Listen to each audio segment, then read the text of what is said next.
Pwede mo ba natin palakpakan ng Panginoon? Kinakabahan ako. Sorry po. Okay.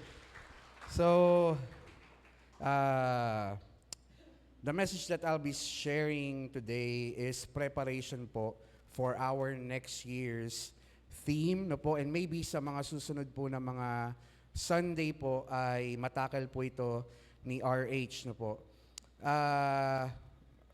Praise the Lord po kasi po dito po tayo tinatawag ng Panginoon. If you see kung ano po yung ating mga kinanta, it's about preaching the gospel and really talagang dwelling sa salita ng Panginoon.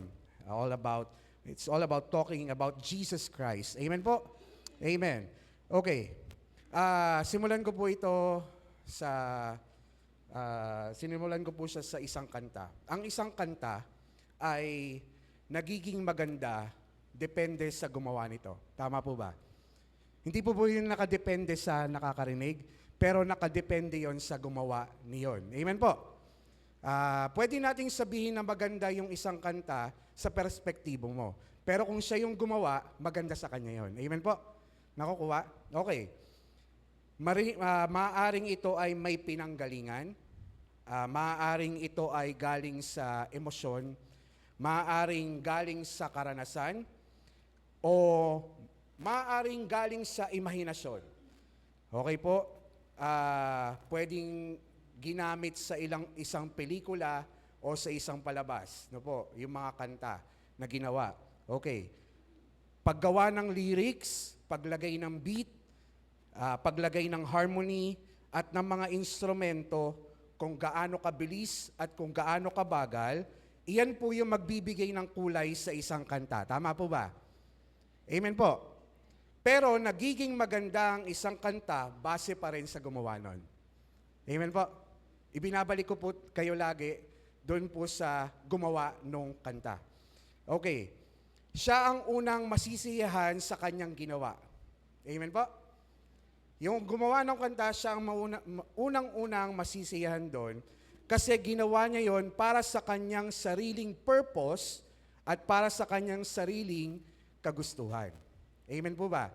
Kaya po, nagiging maganda sa isang musician o sa isang artist ang isang kanta dahil siya ang naglapat, siya ang naglagay ng lyrics, at siya yung naglagay ng mga beat, instrumento, and everything. Nagiging maganda ang isang kanta dahil sa gumawa nito. Amen po ba? Amen. So, kakantahin ko po yung, what does the fox say? Ding, ding, ding, ding, ding, ding, ding, ding. Alam niyo po yung kantang yon? Maganda po ba yon para sa inyo? Hindi. Pero maganda yun sa gumawa. Tama po, nakukuha niyo po ako. Kakantahin ko po, if a picture paints 1,000 words, then why can I paint you? Maganda po ba yung kanta? Para sa pandinig mo, yes. At maganda yung lyrics. Pero mas maganda yon sa gumawa. Okay. Mas maganda yun sa gumawa. Sino yung kumanta ng Opalite? Si Taylor Swift. No. Maganda ba yung Opalite pagka sinasayaw mo? Maganda ba yung Opalite pag sinasayaw mo? Yes, maganda yon. Sinasayaw mo eh. Tinitiktok mo pa nga eh. Pero mas maganda yon, mas nagiging maganda yon sa gumawa nun. Amen po? Nakukuha. Nakukuha po? Pero nakukuha niyo po kung saan pinapatunguhan yung akin pong sinasabi. Nagiging maganda ang isang bagay, nakadepende po yon sa gumawa nun. Amen po ba? Yung katabi mo maganda at pogi. Sinong gumawa sa'yo? Hindi yung nanay mo. Amen. Ang gumawa sa'yo ang Panginoon. Amen po ba? Nakadepende yung kagandahan mo, yung kapugian mo, depende sa gumawa sa'yo. Amen po ba? At ang gumawa sa iyo ay ang Panginoon. Amen po? Amen po ba? Parang wala akong kausap. Amen? Amen. Ulitin ko po, yung kanta nagiging maganda base sa gumawa nito. Tayo po, nagiging maganda tayo, nagiging pogi tayo dahil sa may gumawa sa atin. Amen po? Okay. So we will go po sa ating passage. Let's read Ephesians chapter 2, verse 1 hanggang 10. Ephesians chapter 2, verse 1 hanggang 10. Okay. Magkaroon po tayo ng sagutan. Tayo po tayong lahat. Sagutan po tayo. Ano po? Akin po yung verse 1, then sa inyo po yung verse 2, then sa verse 10, sabay-sabay po tayo. Okay po? Ready na po kayo? Okay, verse 1, Ephesians chapter 2, verse 1. As for you, you were dead in your transgressions and sins. Verse 2.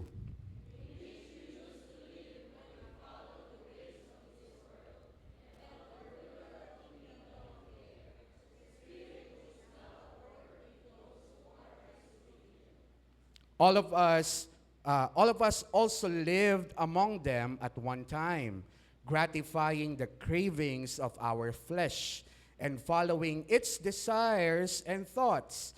Like the rest, we were by nature deserving of wrath. Verse 4.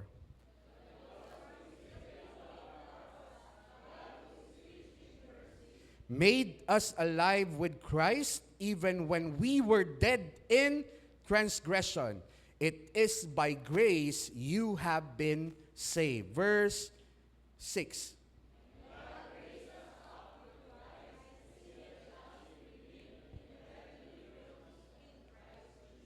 In order that in the coming ages he might show the incomparable riches of his grace expressed in his kindness to us in Christ Jesus. Verse 8.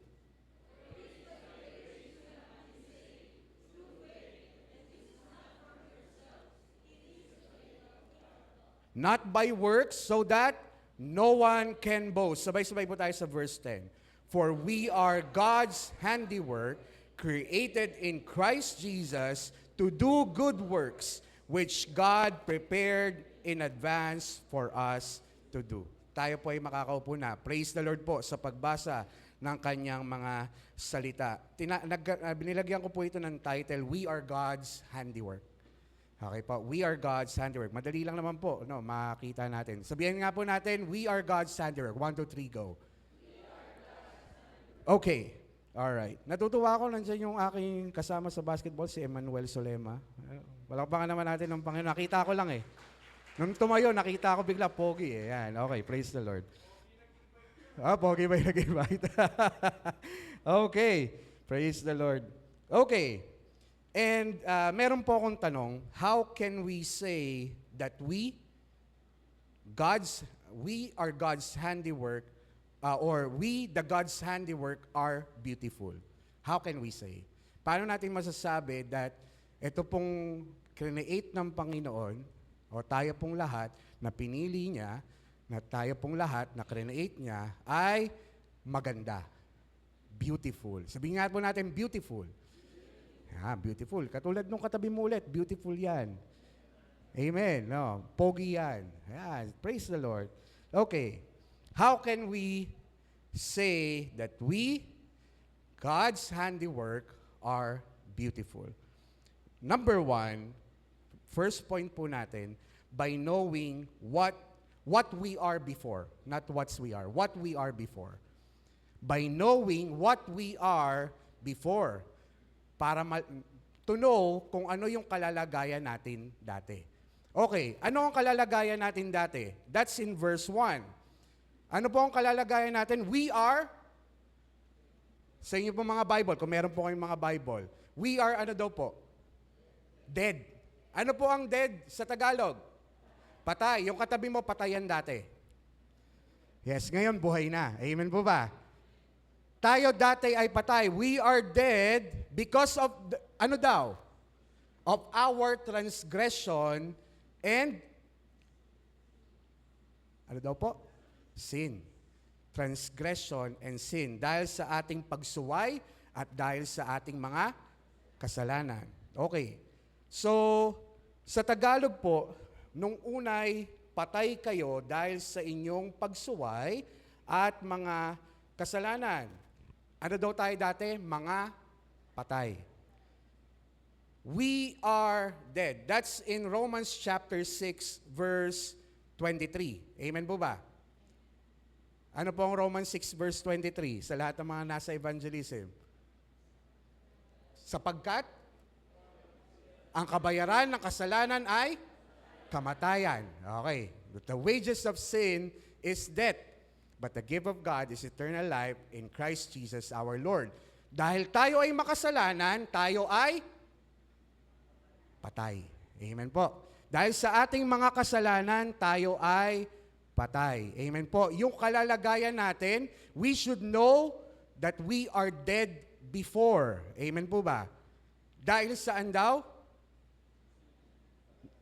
Nandiyan po sa verse. Dahil saan? Okay, patay tayo dahil sa ating mga kasalanan. Yun ang kalalagayan nating lahat. We are dead because of our transgressions and because of our sins. At hindi lang yon. In verse 2 ng Ephesians chapter 2, sinabi po doon, we are used to live in it. Napansin niyo po yon? In verse 2, in which you used to live. Ano pong ibig sabihin ng used to live? Nakasanayan. Laging ginagawa. Amen po ba? So, ibig sabihin, nung tayo po ay hindi pa nakakakilala sa Panginoon, we used to live in sin. Amen po? Nakakasunod po tayo. Lahat po tayo ay makasalanan. Amen po? Sabi mo, I am a sinner. Yes, you are a sinner before. Praise the Lord because of Jesus Christ. Amen po ba? You are now alive in Him. Amen po ba? Praise the Lord. Yun po ang kalalagayan nating lahat. Tayo po ay patay at we used to live in it. In those sins. Yun po yung mga kasalanan na hindi kalugod-lugod sa Panginoon na ginagawa natin. And we are dead. Sinabi po doon, by the wages of sin, but the wages of sin is death. Ang kabayaran ng kasalanan ay kamatayan. In verse 3, nabi po doon, iano ko po yun, in which we used to live when you followed the ways of this world and of the ruler of the kingdom of the air, which is Satan, the spirit who is now at work in those who are disobedient. Yung katabi mo dati, disobedient yan. Amen ba? Yung katabi mo dati, disobedient yan. Amen po? Hindi yan sumusunod sa Panginoon, pero ngayon sumusunod na yan. Amen po ba? Amen? Tingnan mo yung katabi mo. Sumusunod yan sa Panginoon. Amen. Praise the Lord. Alam niyo po, kung di lang tayo binago ng Panginoon, no? Kung di lang ginawa ng Panginoon yung dapat niyang ginawa sa krus ng Kalbaryo, yung ating pong katatayuan ay patay sa harapan ng Panginoon. Ano pa po? Verse 3. Verse 3, all of us also lived among them at one time. Okay? Gratifying the cravings of our flesh. Laman. Okay. Following its desires and thoughts. Like the rest, we were by nature deserving of wrath. Tayo dapat po ay papatawan ng kaparusahan. So, ano yung kaparusahan? Kamatayan. Okay. So, lahat po tayo ay, we used to live in sin. Tayo po ay sinners. Tayo po ay nagkakasala. O tayo po ay makasalanan. Yun po ang katatayuan natin before. Amen po? Okay? To know that we, God's handiwork, are beautiful, you need to know kung saan ka nang galing. Amen. Alam mo dapat kung anong pinanggalingan mo. Anong pinanggalingan natin? Tayo ay makasalanan at tayo ay patay. Amen po? We are dead because of our sins. And we gratify the cravings of our flesh. Alam niyo po, isang malaking pagpapala po sa amin na maka-attend po ng Turning Point. Naka-attend po kami ng Turning Point, kasabay ko po sila Andrew, sila Jill, ang aking pong asawa, Praise the Lord po kasi po nakita ko po doon kung paanong gumagana ang flesh sa bawat isa sa atin. Paano natin ginagratify yung flesh sa ating buhay. Let's read Romans chapter 8. Anohan lang po natin, segue po tayo. Romans chapter 8, verse 1 hanggang 8. Romans chapter 8. Anohan niyo po ako sundan niyo po ako sa babasahin po natin. Therefore, there is now no condemnation for those who are in Christ Jesus. Pwede bang King James Version, please? Yung verse 1. Meron pong na-omit dyan na kailangan po nating makita.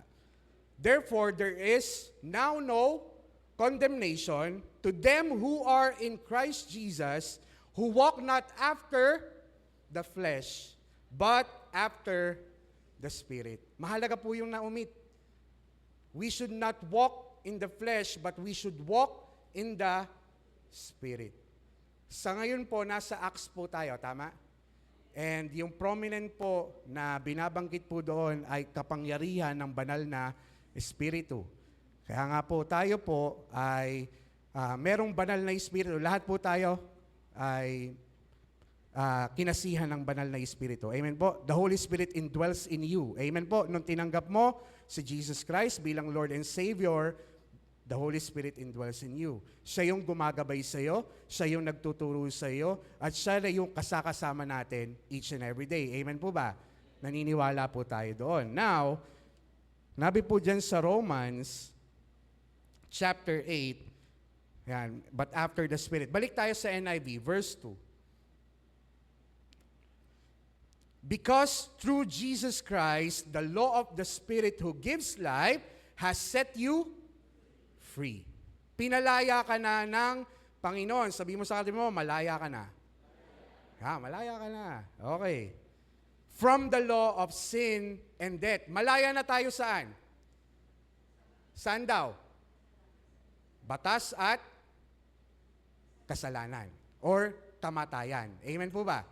Amen. Verse 3. For what the law was powerless to do because it was weakened by the flesh, God did by sending His own Son in the likeness of His sinful flesh to be a sin offering. And so He condemned sin in the flesh. Yung pong kanyang katawan na nabayubay sa krus ng Kalbaryo, yun po yung katawan niya na nagbigay sa atin ng, ano po? Nagbigay ng ano? Ng buhay. Amen po ba? Mga evangelism, tulungan niyo ako.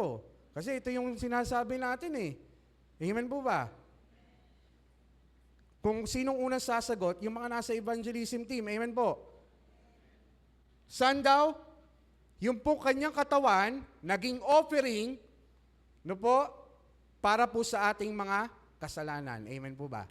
Amen po? Okay. Verse 4. In order that the righteous requirement of the law might be fully met in us, who do not live according to the flesh, but according to the Spirit. Pwede ba natin Tagalogin para mas maintindihan natin lahat? Yang verse 4.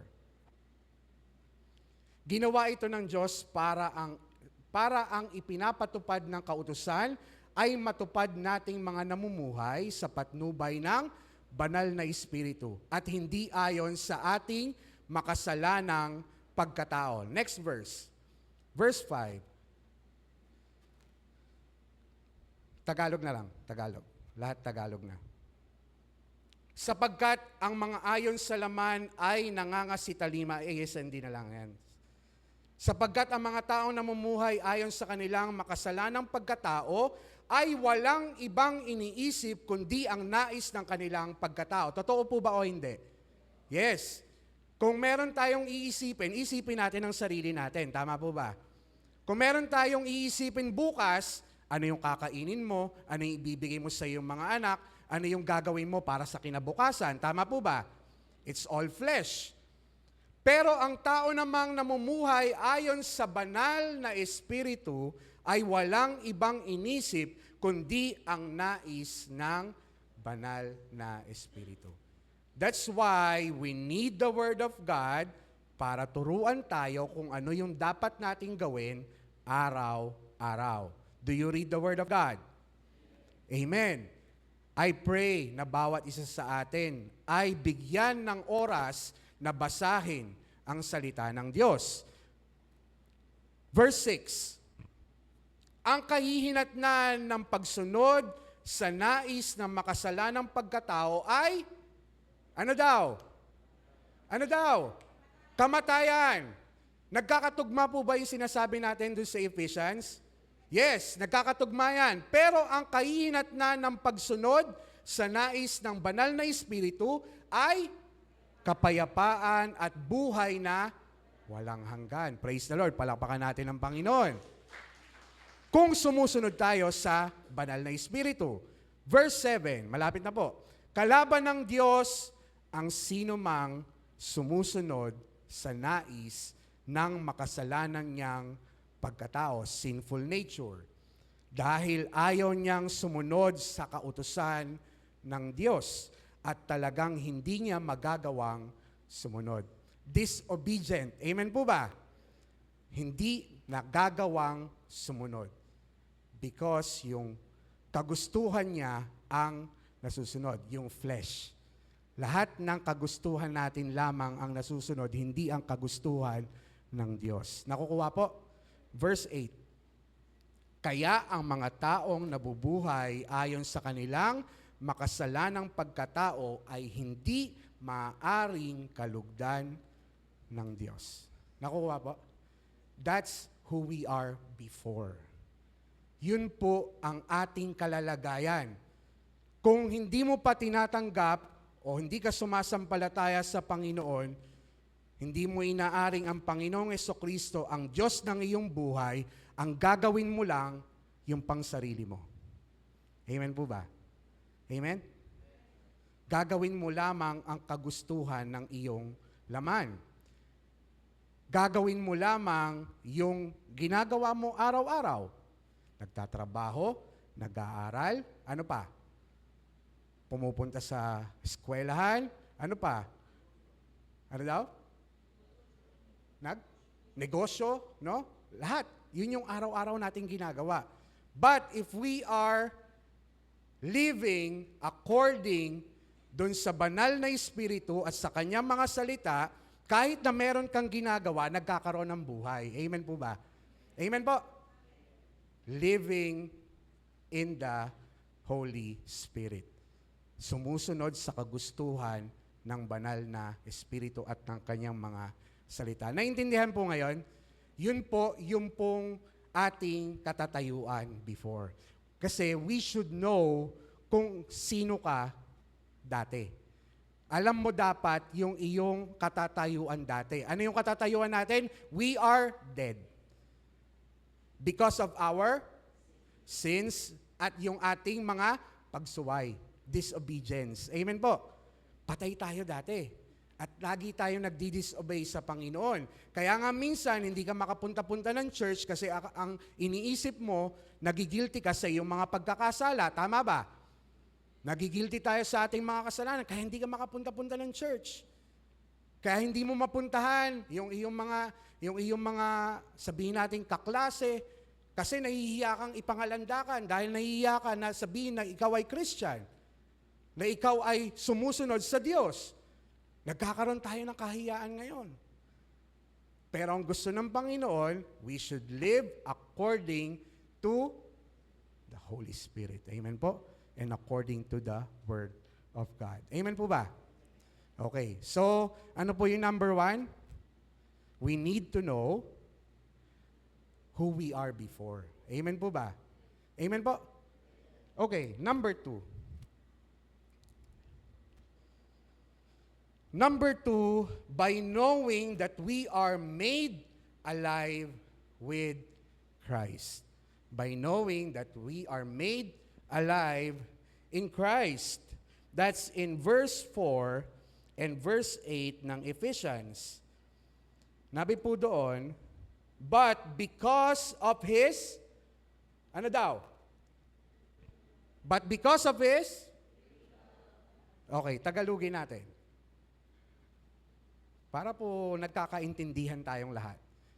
Ngunit, napaka-maawain ng Diyos. Parang iba sa sa magandang balita, Biblia, dahil sa pag-ibig ng Diyos.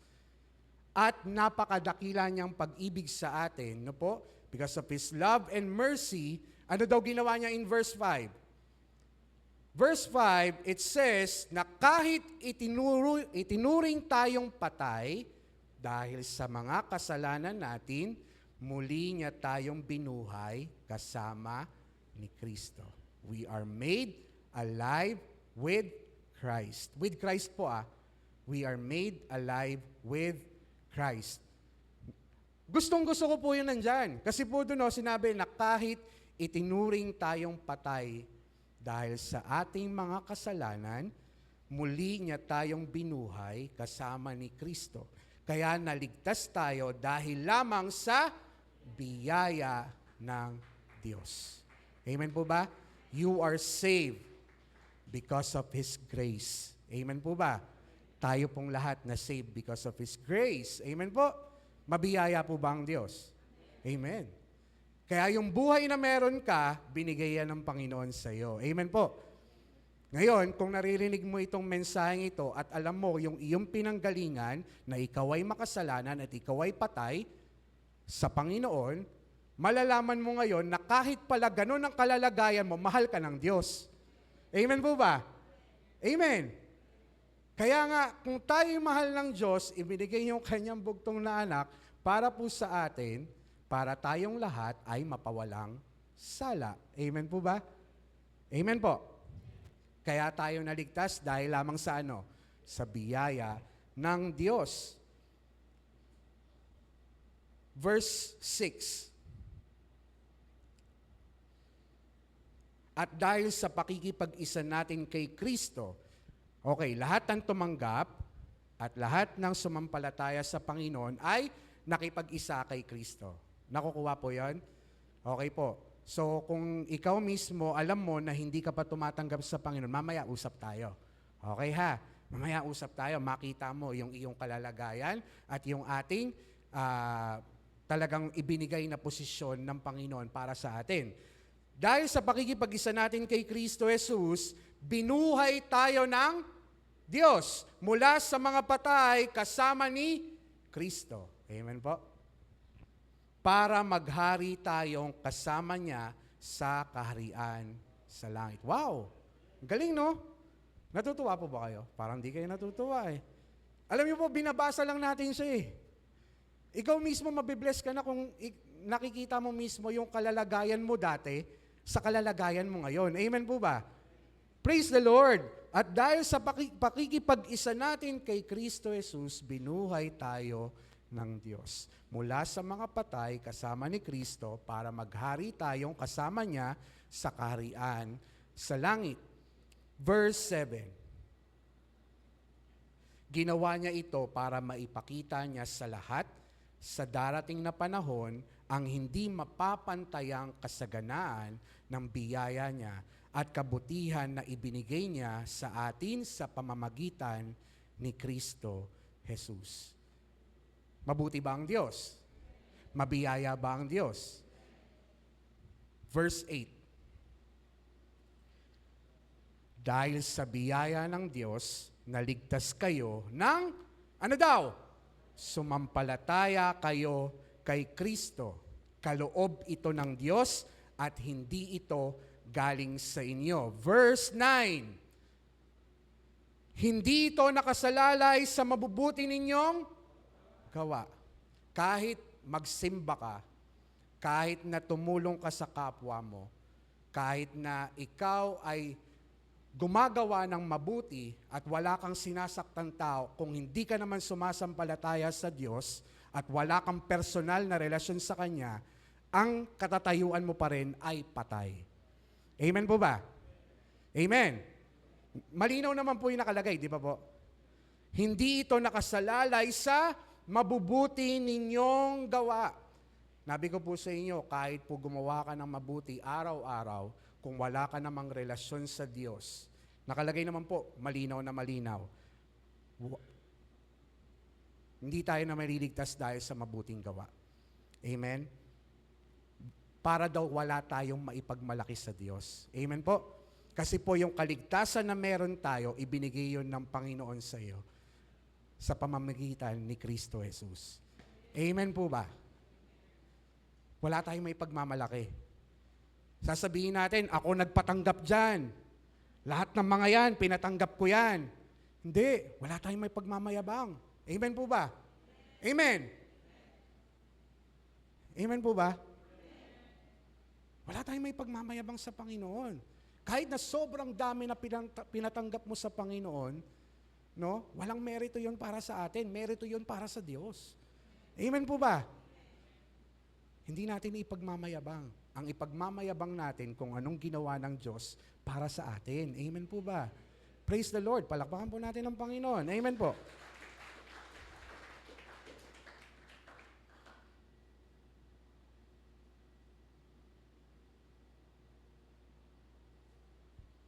Si Jesus ang may gawa, hindi po tayo. Kaya po wala tayong maipagmamalaki. Ano po yung number 1? Para po malaman natin, how can we say that we, God's handiwork, are beautiful? We need to know kung ano yung pinagmula natin. We need to know what we are before. Pangalawa, ano po yung pangalawa? By knowing that we are made alive with Christ. Okay, pangatlo po, by knowing that we are created in Christ. Amen po? Created in Christ. We need to know that we are created in Christ. Kaya po sinabi ko po unang-una sa inyo, yung katabi mo, maganda at pogi yan. Amen. Wow.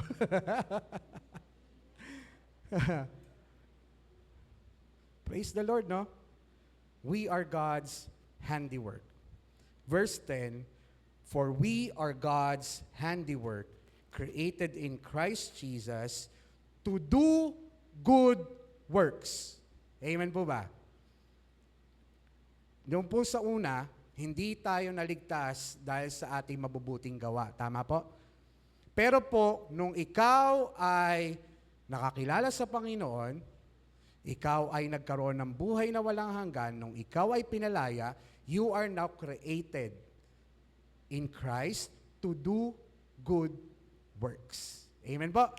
Amen po? Magkaibang bagay po yun. Sa Tagalog, lagay natin sa Tagalog. Nilikha tayo ng Diyos at sa pakikipag-isa natin kay Kristo, binigyan niya tayo ng bagong buhay para gumawa tayo ng kabutihan na noon pa'y itinalaga na ng Diyos na gawin natin. Mahalaga po yung which God prepared in advance for you to do. Mahalaga po yan. At yun po yung pag-uusapan natin. Para saan po natin ginagawa? Matthew chapter 5, verse 16. Mateo chapter 5, verse 16. Maganda po ito. Tingnan niyo po. Tama ba? 5:16.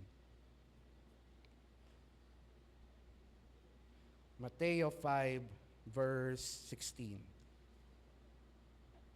Ganoon din ang dapat ninyong gawin. Paliwanagin ninyo ang inyong ilaw sa mga tao upang makita nila ang mabubuting gawa ninyo at pupurihin nila ang inyong Ama na nasa langit. Kanino po natin ginagawa? Para kanino po ginagawa? Para sa Panginoon. Amen po?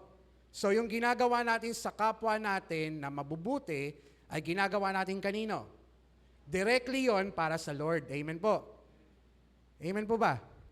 So lahat po ng ginagawa natin para sa Panginoon, humahayo ka, you are leading the praise and worship, you are there in ushering, nasa multimedia, nasa praise and worship, and everything na ginagawa natin, kanino natin ginagawa? Para sa Panginoon. Kanino ang kapurihan? Sa Panginoon. Amen po. Hindi natin pwede purihin yung kapwa natin. Papuri sa'yo ha. Hindi po. Papuri sa Panginoon. Amen po ba? Kaya wala tayong maipagmamayabang, mga kapatid. Amen po? Hindi natin maipagmamayabang yung ating mga gawa kasi ang Panginoon na nagbibigay sa iyo ng kalakasan para gawin ang mga iyon. Amen po? Nabi doon, paliwanagin daw natin yung ating mga ilaw. Amen po ba? Para sa kapurihan ng Panginoon. Hindi po para sa atin.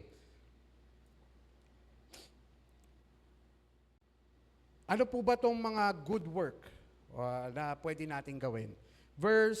Colossians chapter 1, verse 10. Sa Tagalog, Colosas 1:10. Sa ganoon, makakapamuhay kayo ng karapat-dapat at kalugod-lugod sa Panginoon sa lahat ng bagay. At makikita na lumalago kayo sa, ano daw? Mabubuting gawa at sa pagkakakilala sa Diyos. Paano mo makikilala ang Diyos? Paano po? Paggawa na mabuti? Hindi po. Sa pagbabasa ng salita ng Diyos. Amen po ba? We are able to know Jesus Christ sa ating pong lahat, sa ating pong buhay by doing our MTM. Amen po ba? John, lagi ko pong sinasabi ito, John chapter 17 verse 3.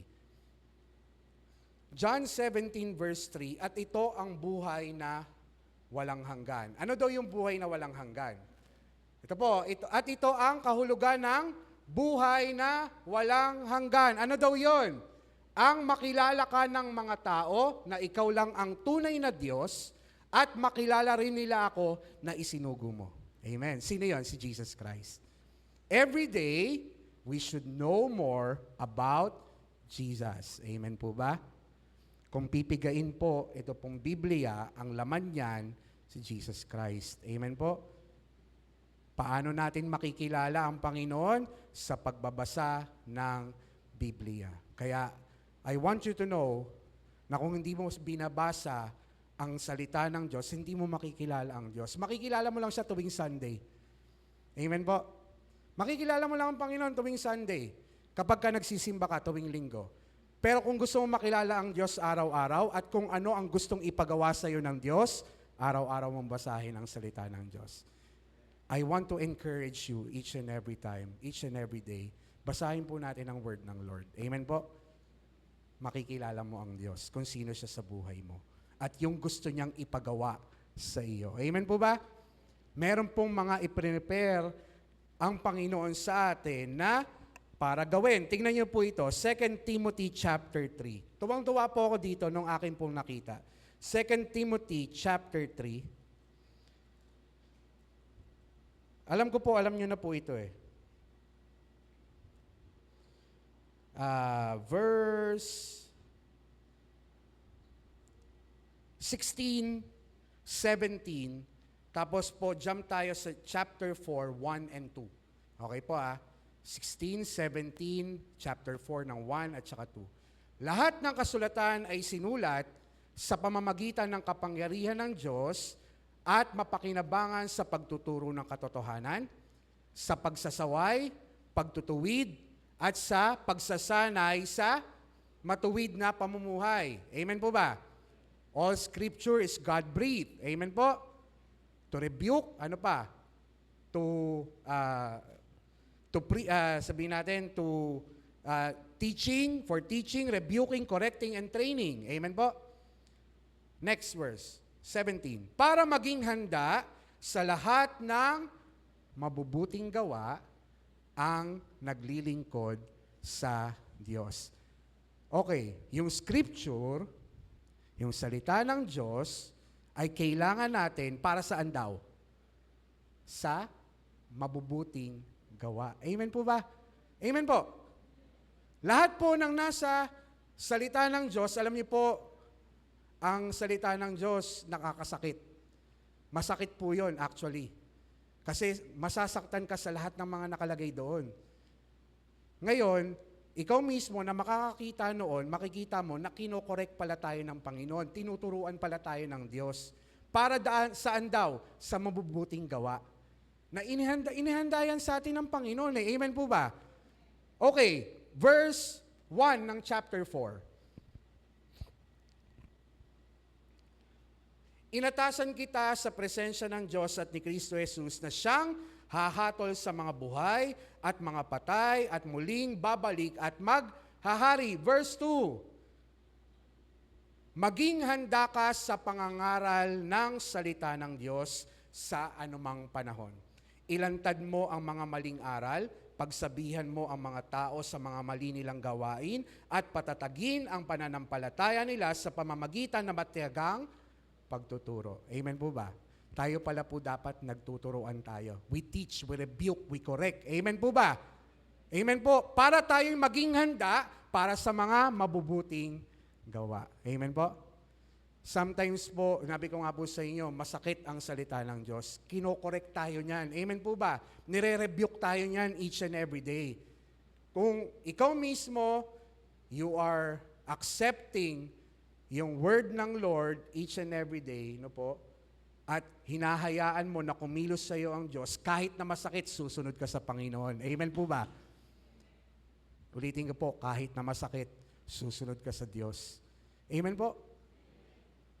Meron pong mga pagkakataon sa buhay natin na kailangan nating masaktan, no po, para makita mo na tinatawag ka ng Diyos para sa kanyang ministeryo. Amen po ba? Amen po? Ang ganda nung kinanta natin. I have decided to follow Jesus. Ano yung kasunod? No turning back. No turning back. Alam niyo po, yung mga disciples, nung tinawag po sila ng Panginoong Jesucristo, tinawag sila na maging disipulo agad. Hindi sila tinawag na maging Christian tapos magiging disciple. Amen po?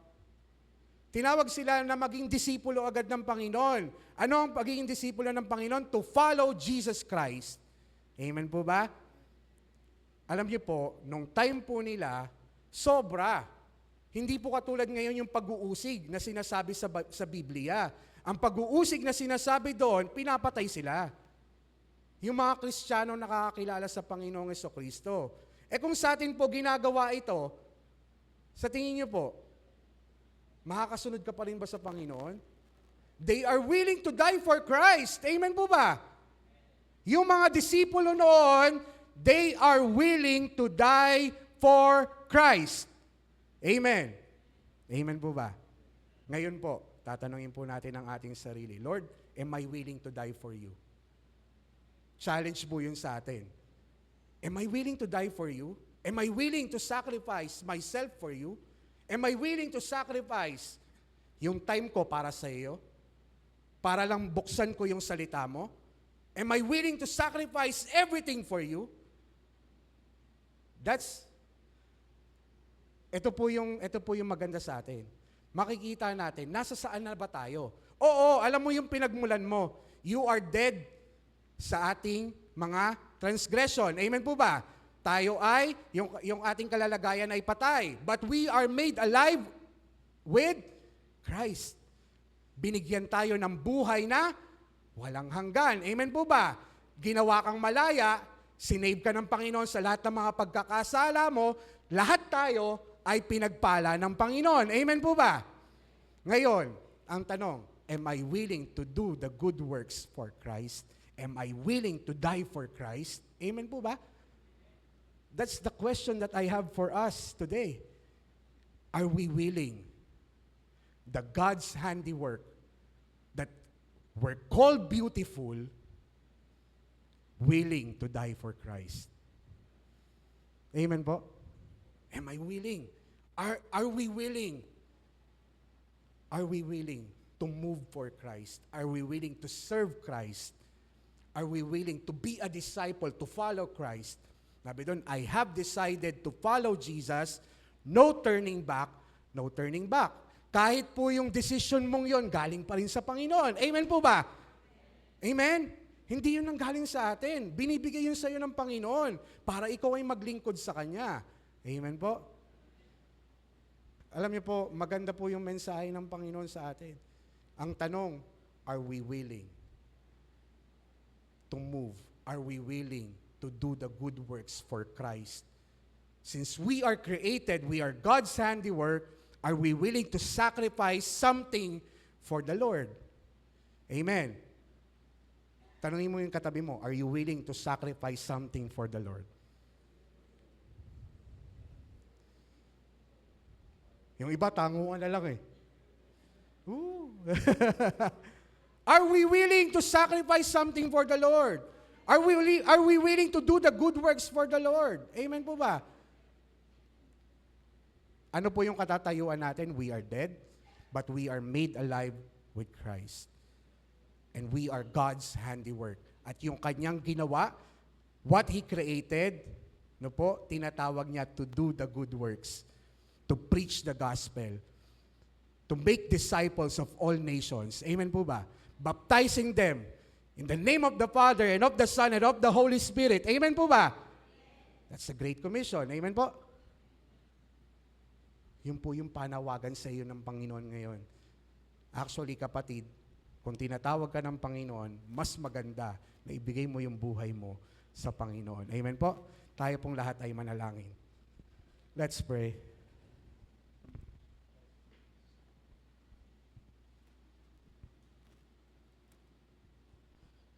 Alam niyo po, kung nakita mo yung iyong sarili, kung nakita natin ang ating sarili na ano yung kalalagayan mo dati, na ginawang buhay ng Panginoon, madali lang ibigay ang sarili. Madali lang ipagkaloob ang ating sarili. Madali lang magsakripisyo para sa Panginoon.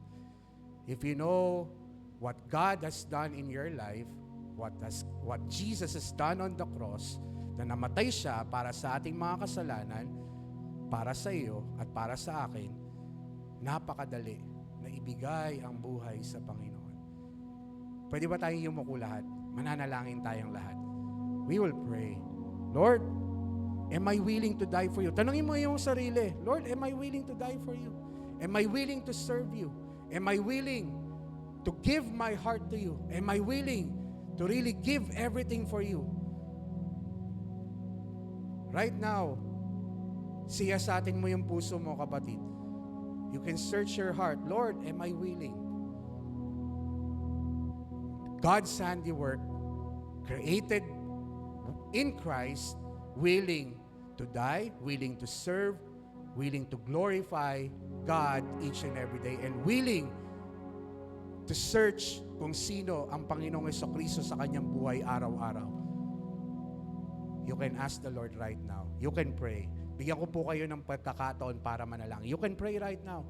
You can open up your mouths. Let's pray to the Lord. Tayo manalangin. Let's pray.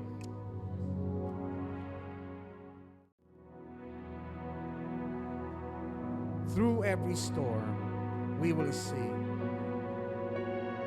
Through every trial, tayo ay magpupuri sa Panginoon.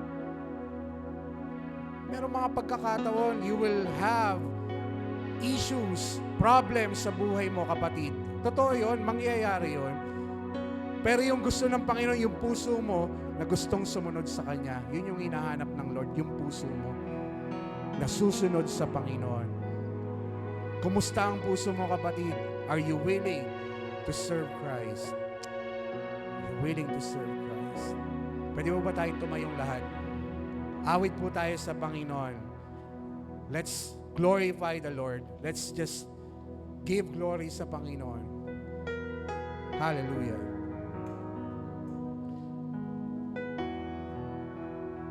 Totoo yan, Christ is enough. Amen po ba? Amen? Christ is enough for all of us. Christ is my reward and all of my devotion. Now there's nothing in this world that could ever satisfy. Through every trial, my soul will sing, no turning back. I've been set free. Everybody sing. Christ is enough for me. Christ is enough for me.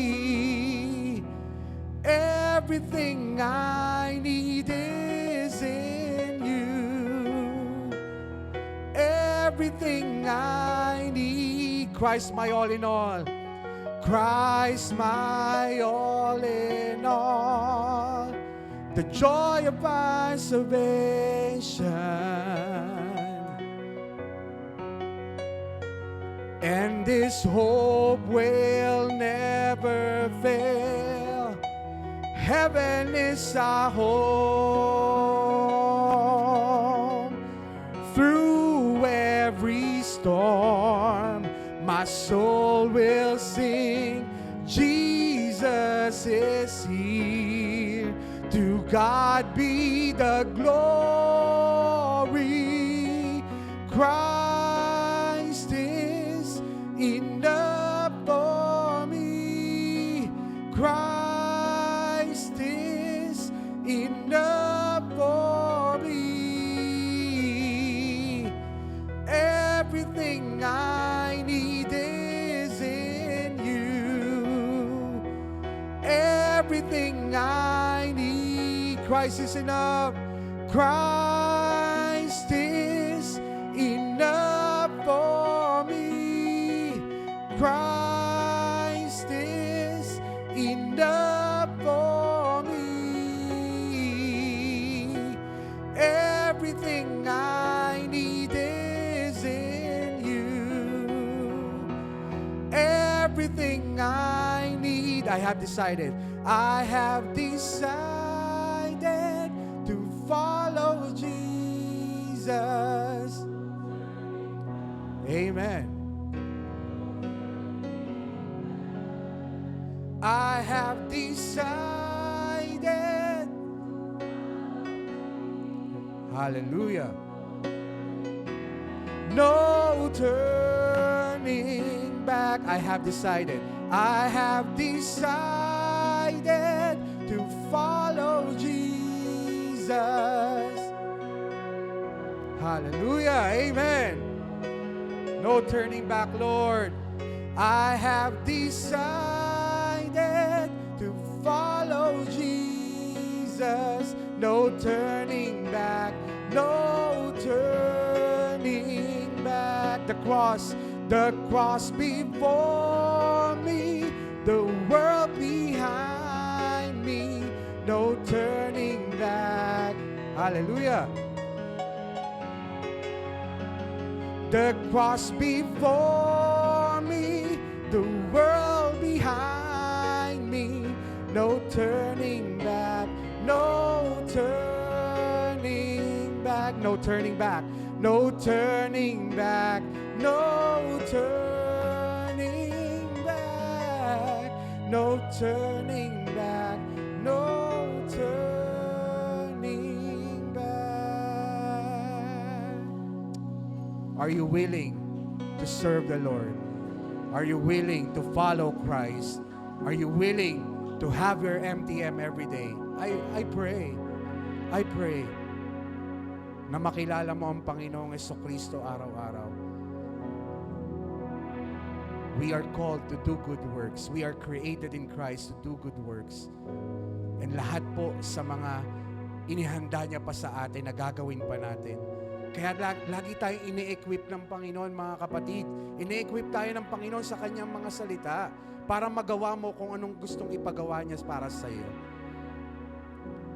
Lord, we are thankful today. Lord, salamat po. Lord, lahat ng ginagawa namin ay para sa kapurihan mo. Lord, walang merito para sa amin. Kaya nga po, Lord God, Lord, we just glorify your name. Lord, ihanda mo po ang bawat isa sa amin. Lord, I pray, Lord God, kung meron kang tinatawag, Panginoon, na mga kapatiran namin ngayon, Lord, ikaw, Panginoon, ang umawak sa kanila. Lord, right now, Lord God, fill their hearts, Lord God, with thanksgiving. Lord, fill their hearts, Lord God, with full obedience para sa iyo. And I pray, Lord God, na kayo po ang manguna sa bawat isa sa amin. Thank you, Lord God. Nakita namin yung aming kalalagayan. Nakita namin, Panginoon, kung ano yung naging posisyon namin bilang mga anak mo.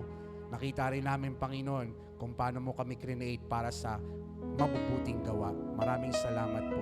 Napakabuti mong Diyos sa pangalan ni Jesus. Amen and amen. Palakpakan po natin ang Panginoon.